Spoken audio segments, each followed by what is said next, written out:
Tito capítulo 3, eu vou ler dos versos 9 a 11. Diz assim o texto da palavra do Senhor: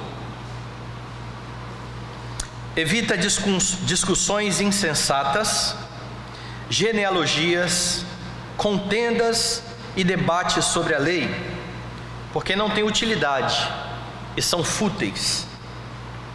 Evita o homem faccioso depois de admoestá-lo primeira e segunda vez, pois sabes que tal pessoa está pervertida e vive pecando e por si mesma está condenada. Vamos orar.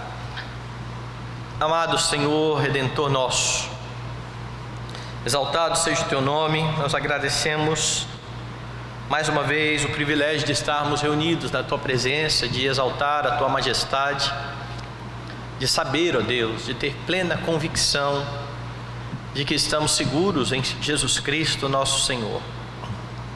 Agradecemos, ó Deus, porque já podemos elevar ao Senhor as nossas orações, cantar louvores, podemos entregar, ó Deus, ao Senhor os dízimos, as ofertas, que são, ó Deus Santo, uma prova de que o Senhor tem cuidado de nós, tem nos dado o sustento para a nossa vida. E agradecemos porque neste momento vamos ter a oportunidade de ouvir a Tua voz, a Tua palavra venha falar ao nosso coração, ó Deus, para a Tua glória e para o Teu louvor, em nome de Jesus, amém. Meus irmãos, na semana passada nós começamos a olhar o capítulo 3 da epístola de Paulo a Tito, capítulo final dessa epístola. E eu disse que Paulo está dando recomendações e ele divide aqui entre aquilo que os crentes deveriam fazer e aquilo que os crentes deveriam deixar de fazer, a fim de que o Senhor Deus fosse glorificado. E a razão disso é que nós fomos chamados pelo Senhor para dar bom testemunho. Deus chama os seus filhos, coloca no seu povo, dá a eles o seu Espírito, nos dá a bênção de ter a palavra em nossas mãos e nos chama a viver em conformidade com a sã doutrina. Ele nos capacita a isso. A graça maravilhosa de Deus, ela nos capacita a viver em conformidade com o Evangelho. Foi isso que Paulo disse também aqui a Tito, e Tito deveria instruir a igreja desta forma. Então, como nós vimos na semana passada, do verso 1 ao 8, Paulo fala ou trata do tema do bom testemunho do crente de forma positiva, ou seja, o que você deve fazer para a glória de Deus.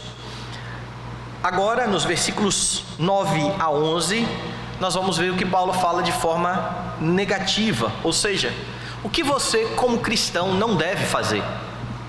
O que a Escritura chama você a se abster também para que Deus seja glorificado.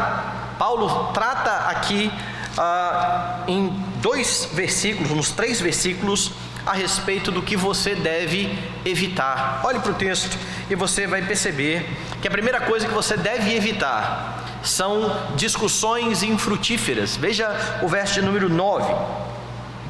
Evita discussões insensatas, genealogias, contendas e debates sobre a lei, porque não têm utilidade e são fúteis. Lembre que Paulo já havia dito a Tito que falasse o que convém à sã doutrina. É assim que ele inicia o capítulo 2, veja lá. Tu, porém, fala o que convém à sã doutrina.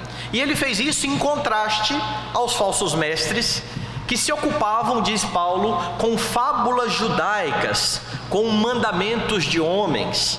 A postura de Tito, ela precisava ser bem diferente da postura dos falsos mestres. Enquanto os falsos mestres gastavam tempo com especulações a respeito das genealogias, Tito precisava estar firmado na sã doutrina. E mais do que firmado na sã doutrina, ele precisaria falar somente o que convém à sã doutrina. Agora então, depois de ordenar a Tito que ele expusesse com confiança a respeito da obra de Cristo, porque veja só, lá nos versículos 1 ao versículo 8, Paulo falou a respeito de vários mandamentos sobre o que o crente deve fazer e apontou para a razão dos crentes agirem dessa forma. Se você olhar no versículo 3, ou 4, desculpe, ele vai dizer: quando porém se manifestou a benignidade de Deus, nosso Salvador, e o seu amor para conosco, não por obras de justiça praticadas por nós, mas segundo a sua muita misericórdia, Ele nos salvou mediante o lavar regenerador e renovador do Espírito Santo. Paulo está lembrando a Tito que os crentes de Creta, e também o próprio Tito, não eram diferentes em outro tempo daqueles agora que eles precisavam servir com o seu testemunho. Olha, nós éramos dessa forma também, mas a graça de Deus se manifestou, a obra do Senhor Jesus Cristo nos alcançou, e depois que ele explica toda essa obra de Cristo, veja o que ele diz lá no versículo 8: fiel é esta palavra. Que palavra? A palavra que ele havia dado a respeito da obra de Cristo. E quero que no tocante a estas coisas, faças afirmação confiadamente. Pregue confiadamente a respeito disso, porque somente em Jesus Cristo, somente estando junto de Jesus Cristo, unido a Jesus Cristo, é que você poderá fazer dessa forma. E aí então, depois de dizer isso, ele fala a respeito daquilo que os crentes devem evitar. Tito precisaria evitar discussões insensatas. Literalmente, o que Paulo está dizendo aqui evita investigações tolas. É isso que quer dizer as discussões insensatas aí no seu texto. E a palavra que é usada aqui por Paulo, evitar, ela significa se mover para o lado com o propósito de se esquivar. Sabe quando alguém vem ao seu encontro e vem correndo? Já passou por essa situação? Você está ali no calçadão de Camburi e tem muita gente correndo de um lado para o outro, e você está ali tomando a sua água de coco, olhando para o mar, e de repente você olha e vem alguém correndo, distraído, com o seu fone de ouvido, e a pessoa está contemplando lá o pôr do sol. Ela não vê que ela vai chocar em você, e você então sai da frente, você se esquiva. Evitar aqui é exatamente isso. Olha, quando vier a discussão, se esquive, puxe de lado. Não combata dessa forma. É interessante porque ele já tinha dito que o homem de Deus não deve viver a contender. E agora ele está lembrando a Tito: olha, evite discussões insensatas. Paulo tinha tratado dessa mesma questão quando ele escreveu a Timóteo. E lá na Epístola a Timóteo ele tratou também do caráter daqueles que buscam esse tipo de questionamento, esse tipo de discussão. Abra aí a sua Bíblia na primeira carta de Paulo a Timóteo, e você vai perceber isso lá no capítulo 6. Veja só, a partir do versículo 3. Se alguém ensina outra doutrina e não concorda com as sãs palavras do nosso Senhor Jesus Cristo e com o ensino segundo a piedade, é enfatuado, nada entende, mas tem mania por questões e contendas de palavras de que nascem inveja, provocação, difamações, suspeitas malignas, altercações sem fim, por homens cuja mente é pervertida e privados da verdade, supondo que a piedade é fonte de lucro. Então Paulo está dizendo acerca dos falsos mestres: eles são enfatuados, eles não entendem de nada, eles têm mania por questões que não servem para nada, e isso porque eles visam o dinheiro. Vai lá no verso 11: tu, porém, ó homem de Deus, foge destas coisas, antes segue a justiça, a piedade, a fé, o amor, a constância, a mansidão. Então, o mesmo que Paulo falou a Timóteo, ele está repetindo aqui então a Tito: Tito, evite discussões insensatas, não gaste tempo com esse tipo de gente. E meus irmãos, realizar boas obras, que é o nosso chamado, engloba também saber o que evitar. Não é somente saber o que você deve fazer como crente, mas você tem que saber o que evitar. E a ordenança a Tito, evita discussões insensatas, vale para você, vale para mim. Não gaste tempo com questões tolas. Não perca o seu tempo em discussões insensatas. Aprenda a se desviar de gente assim. Lembra de quando você está lá no calçadão e alguém vem te bater e você se esquiva? Aprenda isso. Aprenda a evitar esse tipo de embate. E quando você faz isso, você está agindo em conformidade com aquilo que Deus revelou lá em Deuteronômio capítulo 29, versículo 29. Veja lá, Deuteronômio 29, verso de número 29. As coisas encobertas pertencem ao Senhor nosso Deus, porém as reveladas nos pertencem a nós e aos nossos filhos para sempre, para que cumpramos todas as palavras dessa lei. Veja o que Deuteronômio já diz. Aquilo que Deus revelou, aquilo que Deus nos deu aqui, na Escritura, na Palavra, isso você gasta tempo, elas pertencem a nós. Aquilo que Deus não disse aqui na Palavra, isso é Deus. Isso tem nada a ver comigo, com você. Não tente discutir a respeito daquilo que Deus não colocou na sua palavra. Não gaste tempo discutindo sobre esse tipo de coisa. E Paulo dá exemplo aqui acerca do que ele tinha em mente quando ele escreve isso a Tito. Ele cita discussões sobre genealogias. Hendrickson, comentando esse texto, ele vai dizer que os rabinos judaicos, eles contavam histórias que eram inventadas a partir de algum nome daquelas listas de genealogias do Antigo Testamento.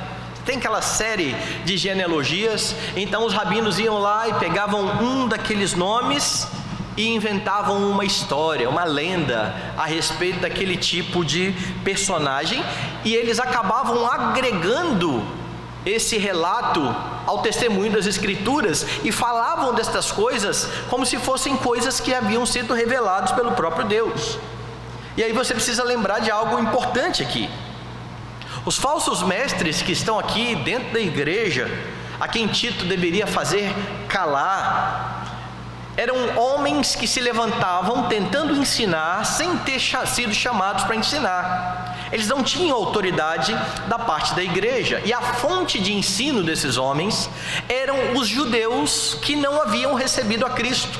Então eles iam lá, aprendiam com os judeus nas sinagogas e muitas vezes traziam esse ensino para dentro da igreja, e isso explica então esse tipo de discussão a respeito de genealogias, que é uma discussão lá dos judeus, dentro da igreja do Senhor Jesus Cristo.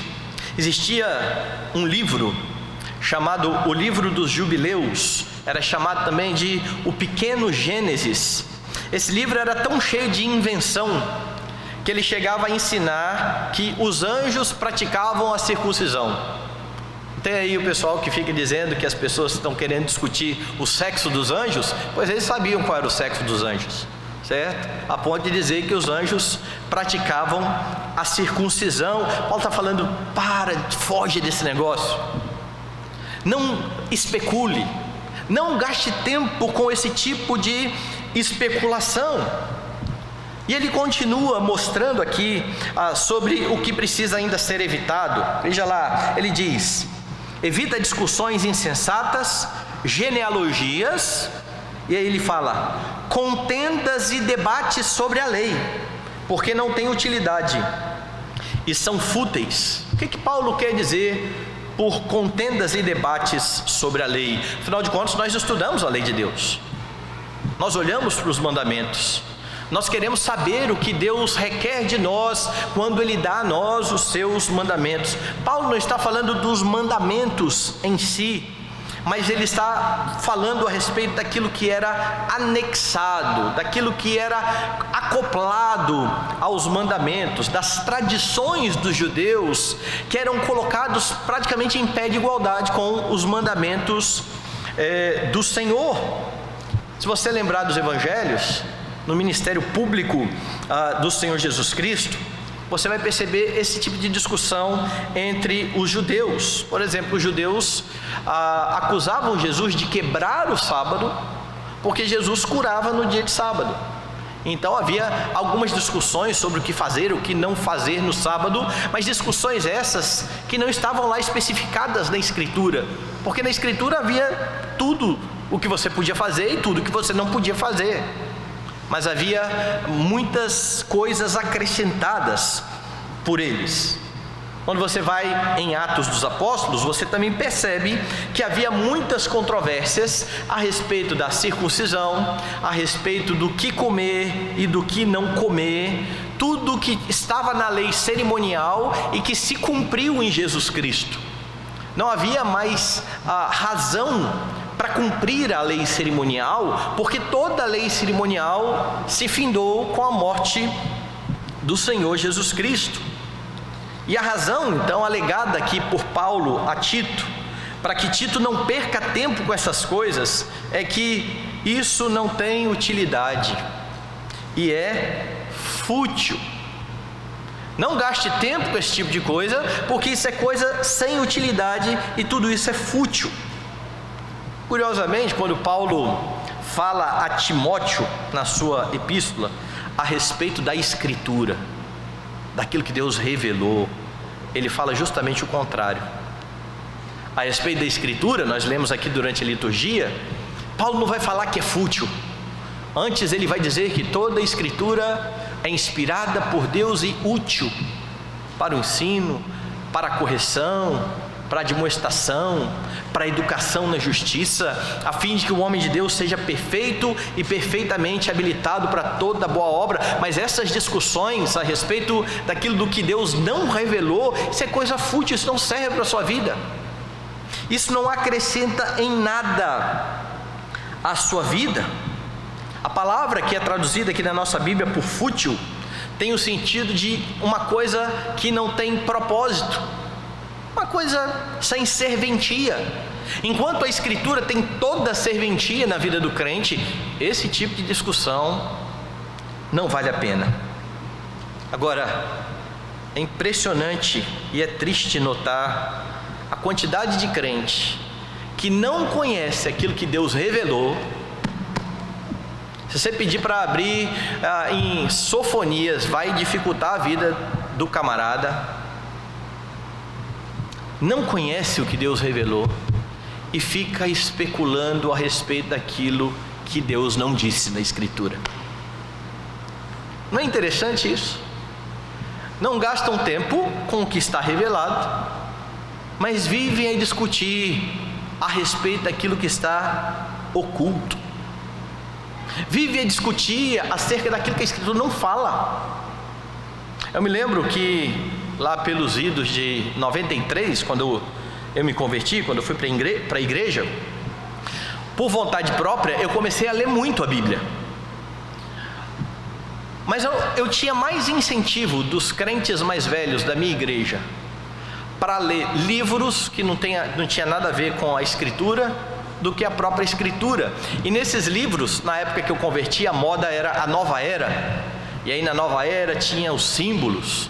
E aí, cuidado, porque o arco-íris é da Nova Era. Cuidado, porque a estrela de Davi é da Nova Era. Cuidado, porque você vai usar símbolos ocultos aí na sua camisa. Isso vai trazer maldição para a sua vida. Tudo que não tem nada a ver com a Bíblia. E eu sabia tudo isso, porque me deram um monte de livro e eu devorei esse monte de livro. E muitos dos assuntos bíblicos e da sã doutrina eu ainda não tinha conhecimento. Por que gastar tanto tempo a respeito dessas outras coisas, em vez de gastar tempo com aquilo que Deus nos deu na palavra, nos revelou para a nossa vida e para a nossa piedade? E é por isso que Paulo então está dizendo aqui, você precisa estar atento, bem atento, para não cair na tentação de viver discutindo sobre questões que não vão edificar em nada a sua vida. E pior, coisas que vão muitas vezes confundir a sua mente a respeito da doutrina. Você precisa ter sabedoria do Senhor para evitar estas coisas. Comentando o livro de Romanos, João Calvino diz o seguinte: que esta seja a nossa regra sacra, não procurar saber nada mais senão o que a Escritura nos ensina, onde o Senhor fecha seus próprios lábios, que nós igualmente impeçamos nossas mentes de avançar sequer um passo a mais. E eu acho formidável essa citação de Calvino. A regra sacra, a Escritura fala, nós falamos. A Escritura se cala, não invente, não especule, não gaste seu tempo. Tudo o que é suficiente para a sua vida e para a sua piedade está aqui na Escritura. Deus revelou, está claro. Como diz a nossa confissão de fé, nem todas as coisas na Escritura são claras, mas aquilo que é para a sua salvação e para a sua santidade, isso está bem claro.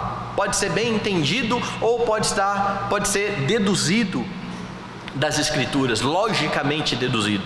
Estas coisas são bem claras para nós. Aí você fala, mas nunca vi gente discutindo sobre genealogia nos nossos dias. Já viu gente gastando tempo falando a respeito dessa ou daquela genealogia? Isso é coisa de judeu, lá do primeiro século. É verdade, eu mesmo nunca vi ninguém discutir a respeito de genealogia, mas eu já vi gente discutindo a respeito dos nomes dos demônios. O demônio tem um nome tal, esse tem um nome tal, esse tem outro nome. E então vem um ensino que você precisa, quando encontra alguém possesso, repreender, amarrar e perguntar o nome do demônio, porque você tem que saber exatamente com que tipo de demônio você está lidando, porque olha, tem demônio que age assim, tem demônio que age assado. Mas de onde saiu isso? Da onde saiu essa loucura? Há uma senhora em São Paulo que é conhecida como pastora, Neuza Itioca, que ela chega a falar que os demônios têm cor e cheiro. Cor e cheiro. Eu acho que é pior do que aquilo que nós temos de representação, por exemplo, dos dinossauros. Eu creio que existe dinossauro. Mas não sei se você sabe, eu acho que todo mundo aqui sabe, que aquilo que a gente tem desenhado sobre como eram os dinossauros é uma representação artística. Eles vão lá, acham um osso grande e imagina como aquele dinossauro podia ser e desenha. Ninguém tem uma foto do dinossauro. Pois a Neuza Itioca faz isso com o demônio, porque ninguém viu, ninguém sabe nada, mas ela sabe a cor, ela sabe o cheiro, e havia discussões a respeito disso. E Paulo está falando, pare com essas coisas, não gaste tempo com essas futilidades, ou pessoas discutindo a respeito do poder da palavra. Olha, isso dentro da igreja presbiteriana eu já vi, certo? Uma vez eu me referi a uma pessoa como danado. Fulano é danadinho, uma criança, e aí eu fui repreendido, não fale isso. Você sabe o que é danado? Danado é condenado ao inferno. Se for no dicionário, dos sentidos é esse mesmo, o sentido original. A língua é dinâmica. Danado se tornou uma palavra para se referir a uma pessoa arteira. Quando eu falo então, o fulano é um danado, ou um danadinho, não estou falando que é um condenado ao inferno, ninguém está desejando isso para ninguém, mas não é que tem crente que discute isso. Cuidado com o que você fala, porque a palavra tem poder. Mas aonde está isso aqui na Escritura? Alguém inventou esse tipo de história. E sabe o que é mais curioso? O mais curioso é que esse pessoal que fica inventando esse tipo de coisa que não está na Escritura é o mesmo povo que às vezes vê problema em desenho, filme e livro que falam do mundo da fantasia. Então, filho de crente não pode ler conto de fada. Filho de crente não pode ler história que tem bruxa, porque isso está errado. Você não pode assistir as Crônicas de Nárnia, onde já se viu você ter metade gente, metade bicho. Gente, isso é o mundo da fantasia, imaginação. Onde é que se viu crentes falar sobre um filme de sereia? Isso não existe, é verdade. E tem que ficar bem claro para as crianças e também para os adultos que assistem esse tipo de coisa, esse tipo de filme, ou lê esse tipo de livro, que é fantasia. Não há problema na fantasia, não há problema nos contos de fada. Há problema quando você pega coisas fantasiosas, junta com a escritura e tenta fazer disso um ensino para a igreja, uma forma de você pautar a sua vida. Aí há problema. E é isso que Paulo está falando, é contra isso que Paulo está falando. Não misture aquilo que Deus revelou na sua palavra com aquilo que é fruto da sua imaginação. É curioso olhar para a nossa confissão de fé quando fala de culto e de adoração, porque eles fazem questão de frisar que a forma como Deus quer ser adorado está revelada aqui na Escritura. E Deus não pode ser adorado segundo invenções de homens e sugestões de Satanás. Então nós temos isso bem claro na nossa doutrina. Nós não misturamos aquilo que nós imaginamos que Deus gostaria com aquilo que Deus diz que quer que seja feito. Agora, isso não tem nada a ver com a questão dos filmes ou da literatura e que trata da fantasia. Não há problema em si. É lógico que pais precisam estar ao lado dos seus filhos, instruindo, porque as coisas precisam ser bem estabelecidas e julgadas segundo o critério da Escritura. Mas contra isso não há um mandamento para que você não faça. Há sim mandamento para que você não especule a respeito daquilo que Deus não revelou. Não gaste tempo com isso, não gaste tempo com discussão infrutífera. Mas Paulo fala um pouco mais. Ele diz primeiro, evite discussões infrutíferas, e depois ele diz, evite pecadores contumazes. Veja os dois versos finais, o 10 e o 11. Evita o homem faccioso, depois de admoestá-lo primeira e segunda vez, pois sabes que tal pessoa está pervertida e vive pecando, e por si mesma está condenada. Veja como que Paulo divide o que você deve evitar. Primeiro ele fala do conteúdo que você precisa evitar. Qual é o conteúdo? Coisa que Deus não revelou na palavra. Aquilo que você tem para a sua vida e para a sua piedade está na Bíblia. Não há outra fonte. E agora então ele fala a respeito de pessoas que precisam ser evitadas. Literalmente Paulo está dizendo, evita o homem herético, ou evita o herege. É isso que Paulo está dizendo. Evita o herege.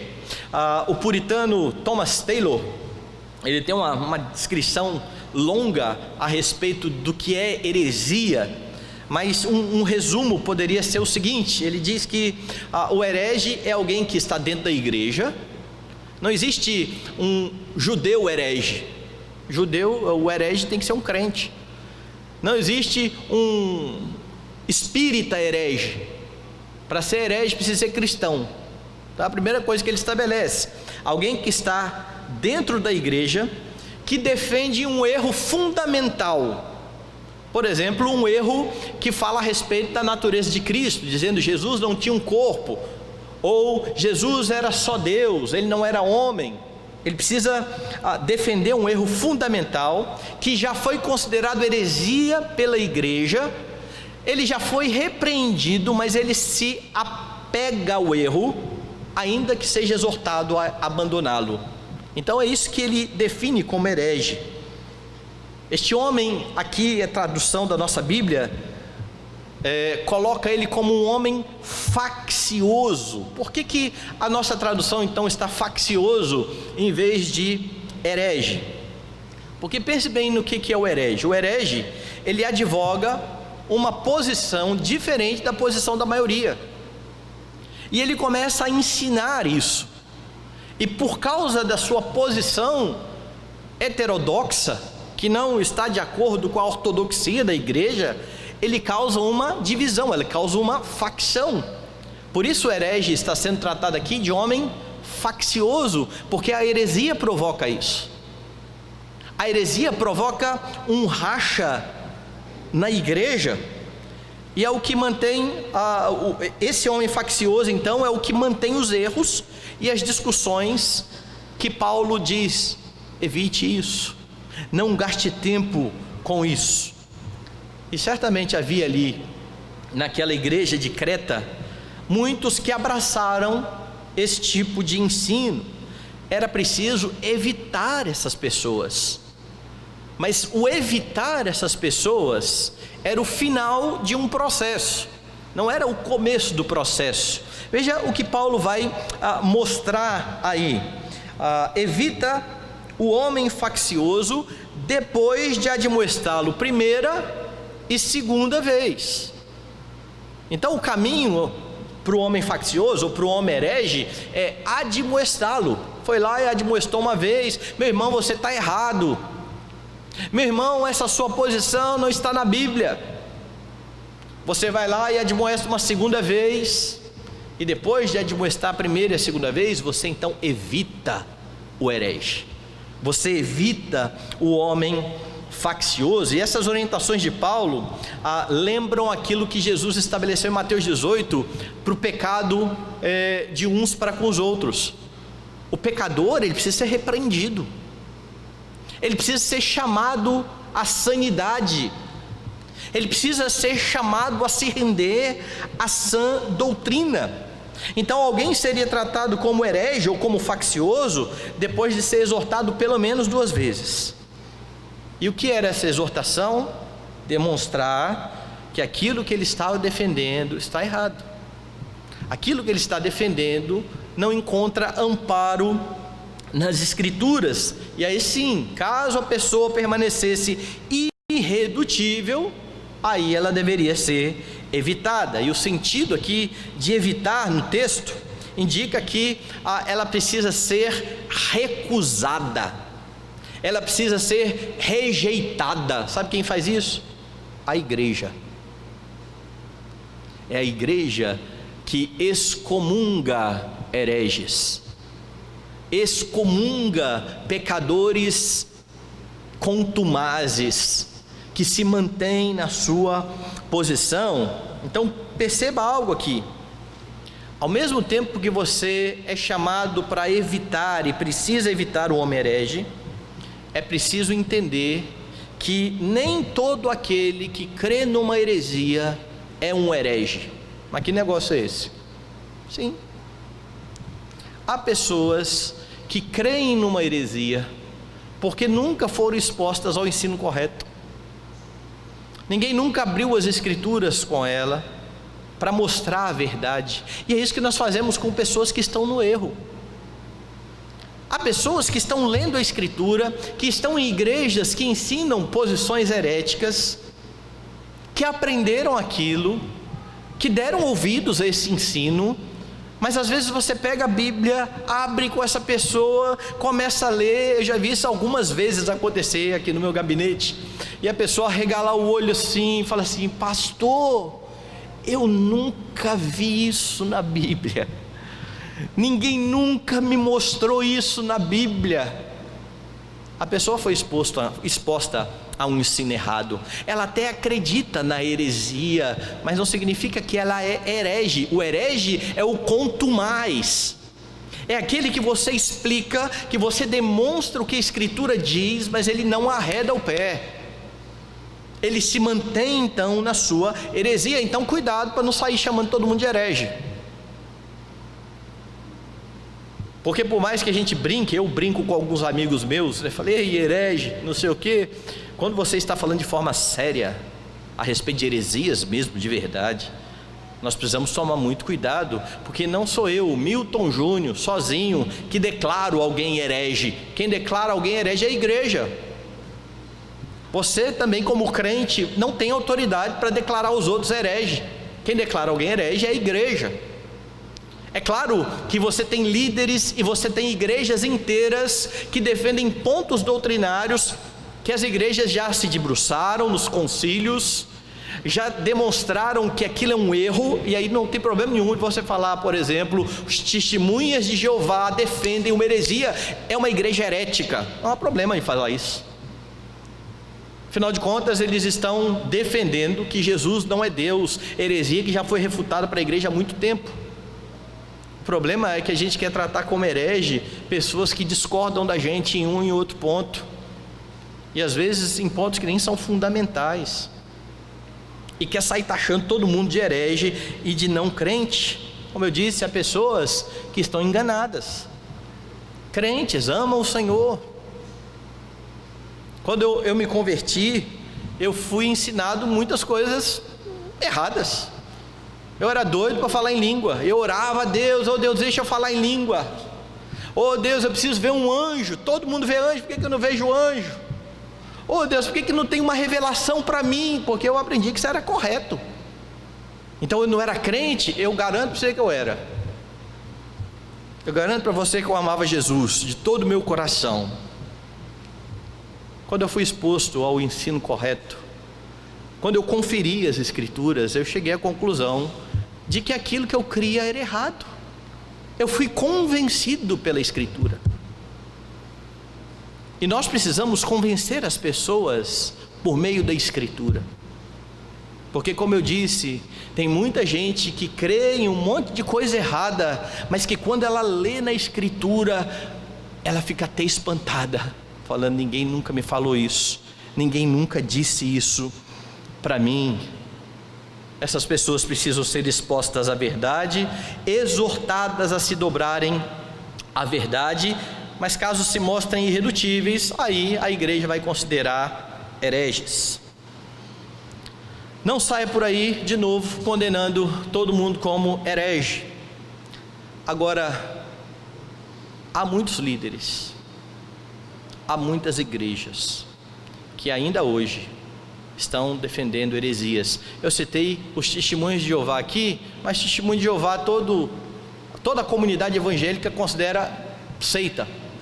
Há igrejas ditas evangélicas que defendem heresias. E sabe o que é pior? Tem um monte de crente acompanhando esse pessoal e aprendendo desse pessoal e ouvindo as palestras desse pessoal. Eu me lembro de um amigo que falava assim para mim: você já ouviu o Alejandro Bulhon? O Alejandro Bulhon é um pregador sensacional. Eu falei: eu não gasto tempo com o Alejandro Bulhon, ele é adventista, amigo. E o adventismo advoga a heresia. O que você está fazendo gastando tempo com esse pessoal? E aí o que eu vejo, você vê na rede social, crente citando adventista, citando padre Marcelo, padre Fábio. Não gaste tempo com isso. Não gaste tempo, simplesmente não gaste tempo com isso. São líderes que estão levando pessoas ao erro. Não repliquem estas pessoas.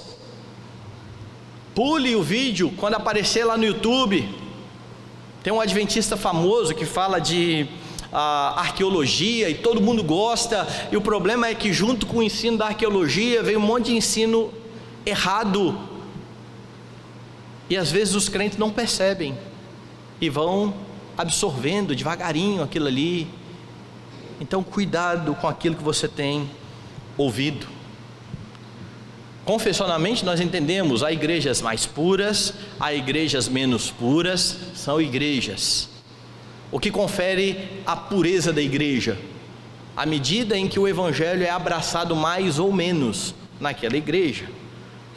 Mas nós cremos também, confessionalmente, que há grupos que deixaram de ser igreja, são sinagoga de Satanás. Para que você vai gastar tempo com a sinagoga de Satanás?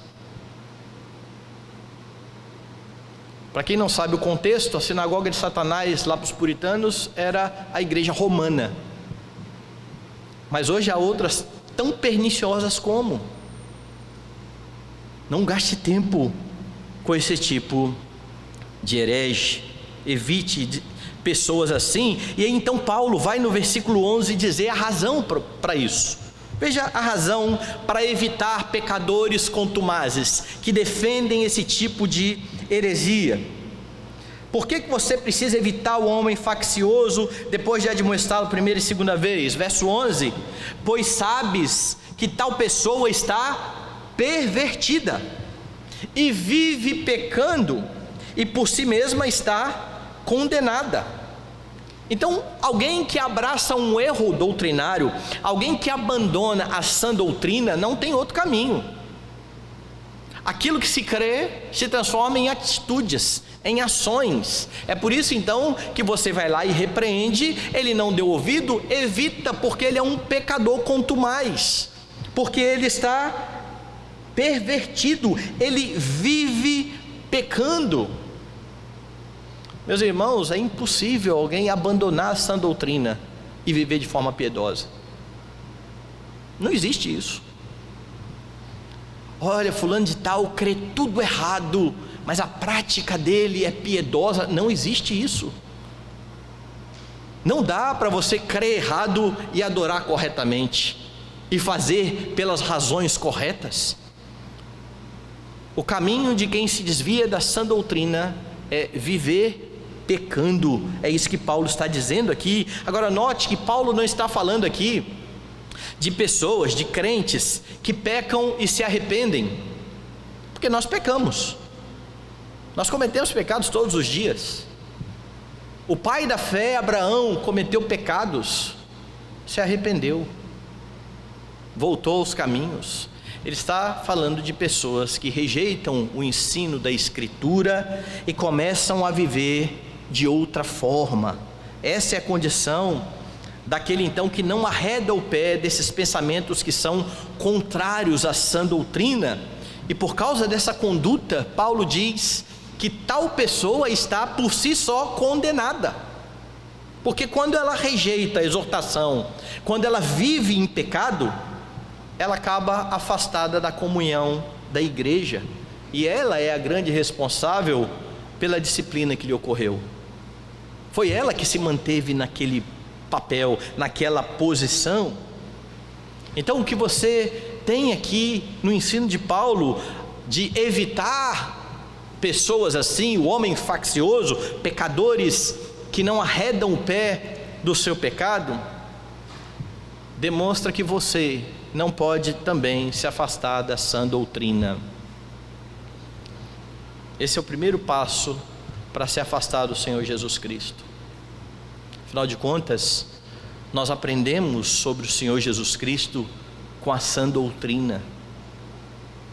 Se você se afasta da sã doutrina, você está se afastando daquele que revelou a sã doutrina. A sã doutrina é a verdade, que é a palavra de Deus. O Senhor Jesus Cristo é a verdade. Se você se afasta da verdade da palavra, automaticamente você está se afastando do Senhor Jesus Cristo. Talvez você vá até na igreja, talvez você até tenha uma Bíblia, talvez você até estude, mas se você não chega à sã doutrina, aquilo que você crê, o Jesus que você crê, não é o Jesus que se revela na Escritura, mas é um Jesus que flui da sua imaginação. Você imagina que Jesus é desse jeito, e um Jesus imaginado é um ídolo, precisa ser afastado de nós. Tem muita gente crendo em falsos deuses que têm o nome de Jesus. O nome é parecido com o nome do nosso Salvador que se revela na Escritura, mas é outro Deus. Um Deus segundo a invenção dos homens, a imaginação dos homens. Porque para conhecer a Cristo verdadeiramente, é preciso entender na perspectiva da Escritura. Quem está inventando isso não é a igreja, foi Jesus quem disse isso. Quem crê em mim, como diz a Escritura, do seu interior fluirão rios de água viva. Ninguém tem autorização para crer em Jesus do seu jeito. Ah, mas você crê em Jesus assim, eu creio nele assim. Não, você precisa crer do jeito que a Escritura diz que ele é. E por não crer do jeito que a Escritura diz que ele é, Muitos creem no Jesus meio esquizofrênico, que ama todo mundo, mas que não repreende pecadores. O da Escritura chamava pecadores ao arrependimento. O da Escritura, ao mesmo tempo que convidava pecadores a irem até ele, dizendo que ele era manso, humilde de coração, era aquele que entrava lá no templo e expulsava os fariseus com o chicote na mão. É esse o Jesus da Escritura. Nós não podemos escolher quais são os traços ou as características de Jesus que nós gostamos e deixar, para que falar de um Jesus irado, né? Para com isso. Quando você fala de um Jesus que é só amor, que é só tolerante com tudo, você não está falando do Jesus da Bíblia. E pessoas que falam sobre um Jesus assim precisam ser evitadas, precisam ser rejeitadas. Cuidado com isso.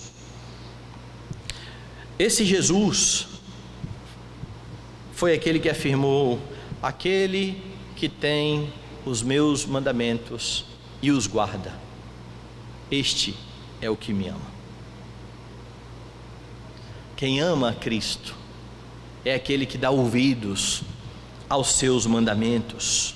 Mas há muitos crentes que, em vez de pautar a sua prática de vida na sã doutrina, eles vão buscar orientação para a sua vida de pessoas de sucesso.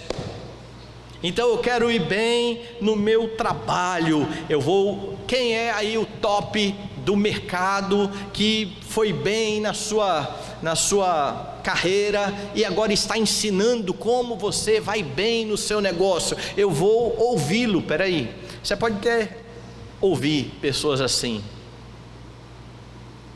mas não ouça pessoas assim cegamente, porque a cosmovisão de pessoas que não creem em Senhor Jesus Cristo, ela é totalmente oposta àquilo que a Escritura diz. Então muitas vezes você vai colocar em prática no seu negócio, para melhorar no seu negócio, uma ética totalmente contrária da Escritura. Mas eu preciso, tem uns livros aí no mercado muito bons, sobre como educar filhos. Está aqui, o melhor livro que tem para como educar filhos. Mas eu preciso saber. Cuidado com as fontes de autoridade que você escolhe para nortear a sua vida. E de novo, não estou dizendo que nós estamos proibidos de ler estas coisas, nós lemos, mas nós lemos firmados na Escritura, tendo a Escritura como o crivo para qualquer tipo de ensino que alguém venha nos dar. Quer seja sobre como eu devo lidar com a minha esposa na minha casa, no casamento, quer seja como eu devo educar os meus filhos, quer seja como deve ser a minha vida financeira, tudo isso precisa ser cativo ao pensamento de Cristo, porque nós temos preceitos e princípios da Escritura que nos norteiam para toda a vida e toda a piedade. Mais uma vez eu digo, cuidado com as suas fontes de informação.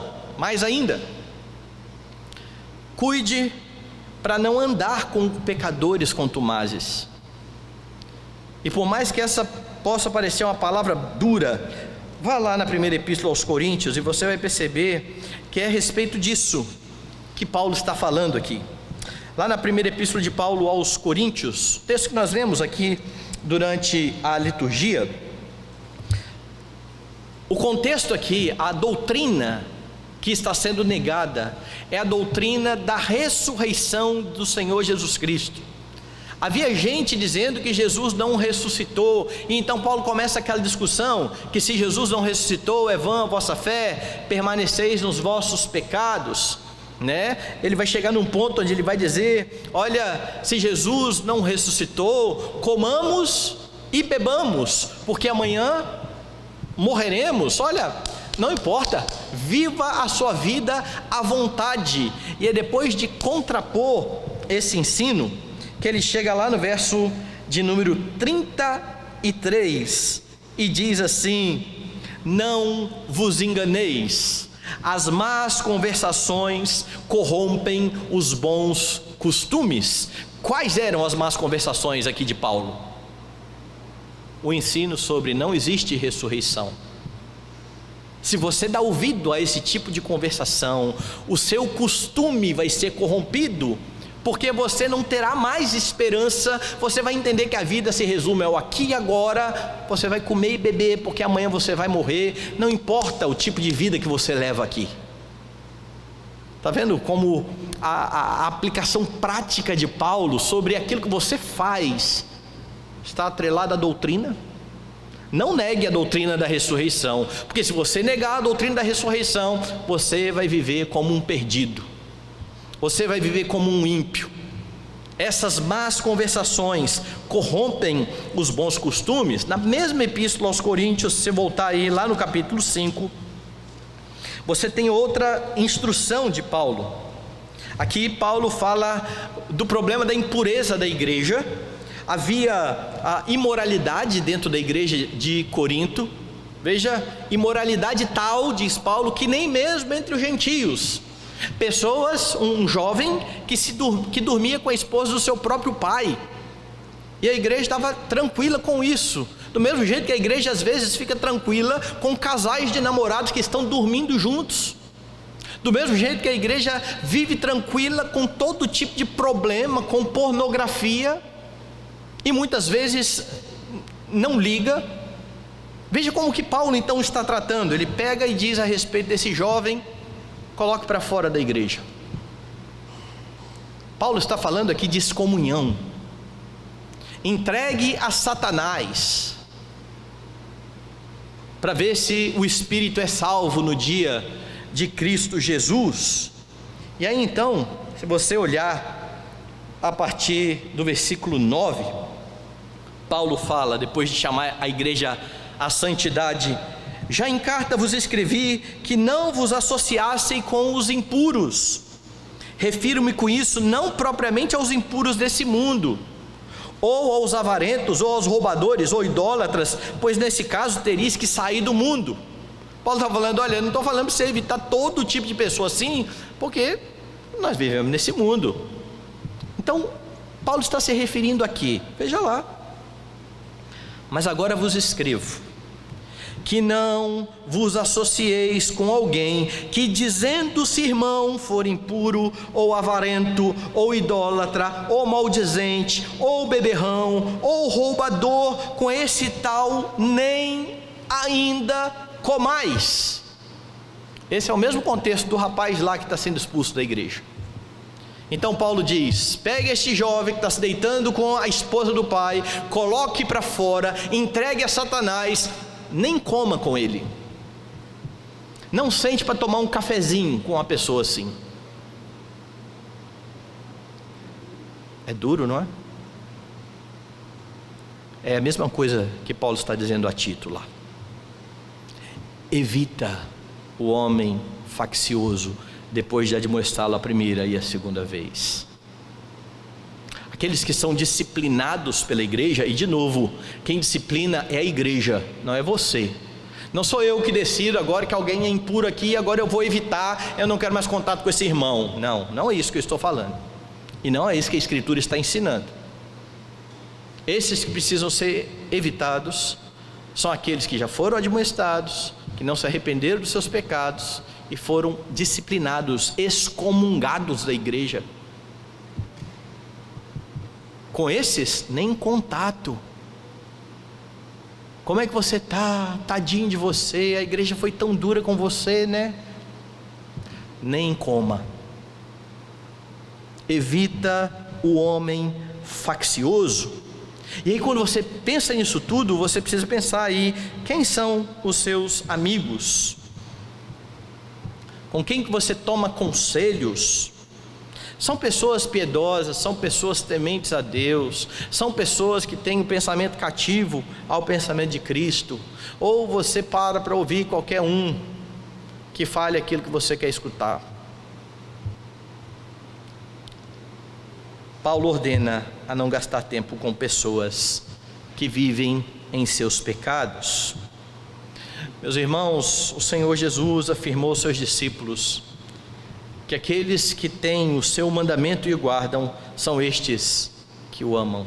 E ele continuou dizendo que aqueles que me amam serão amados por meu Pai, e eu também o amarei e me manifestarei a Ele.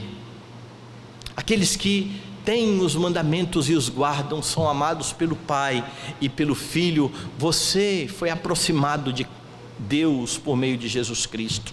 Você foi feito família da fé, e você é chamado primeiramente para honrar o seu Salvador e ter comunhão com Ele. Para isso, você precisa dar ouvidos à sã doutrina. Você precisa estar muito bem firmado naquilo que a Escritura diz. Jesus uma vez falou a respeito de uma comida que Ele tinha para dar, e Ele diz: a minha comida consiste em fazer a vontade do meu Pai que me enviou. E essa precisa ser a sua fome como crente. Fome da palavra de Deus, fome de fazer a vontade de Deus.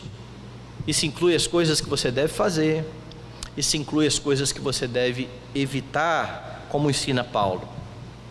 Evite discussões infrutíferas. Você tem aqui tudo aquilo que foi revelado por Deus para a sua vida e para a sua piedade pelo conhecimento de Cristo. Quanto mais você conhece a Cristo como revelado na Escritura, mais piedoso você será para a glória de Deus. Não gaste tempo com especulações que não levam você a edificar, a ser edificado, a ser mais santo. Segundo, evite pessoas ou pecadores contumazes. Ao ver alguém no erro, exorte, repreenda. Não deu resultado, entregue à igreja, entregue ao conselho da igreja. Essa pessoa sendo excluída, evite-a. Nem coma com ela. Não se aproxime e não tenha comunhão com pessoas que não ajudam você a ser mais santo, que não aproximam você do Senhor Jesus Cristo, porque há certo tipo de companhia que, de acordo com aquilo que elas falam, e é assimilado muitas vezes pelos crentes, vai levar a uma corrupção dos bons costumes. Não ache que você está imune a isso. Não ache que você nunca vai se desviar disso. Todos nós estamos sujeitos a dar ouvidos àquilo que não tem respaldo na palavra de Deus. Evite ouvir, evite se aconselhar com pessoas que não temam a Jesus ou que sustentam heresias. E se você viver assim, você viverá firmado na sã doutrina, e a sua conduta no poder do Espírito Santo será uma conduta piedosa para a glória do Senhor que te resgatou. Quem é de Deus, disse Jesus, ouve a palavra de Deus. Que Deus então mantenha os nossos ouvidos bem abertos à sua palavra bendita. Que Ele nos abençoe. Amém.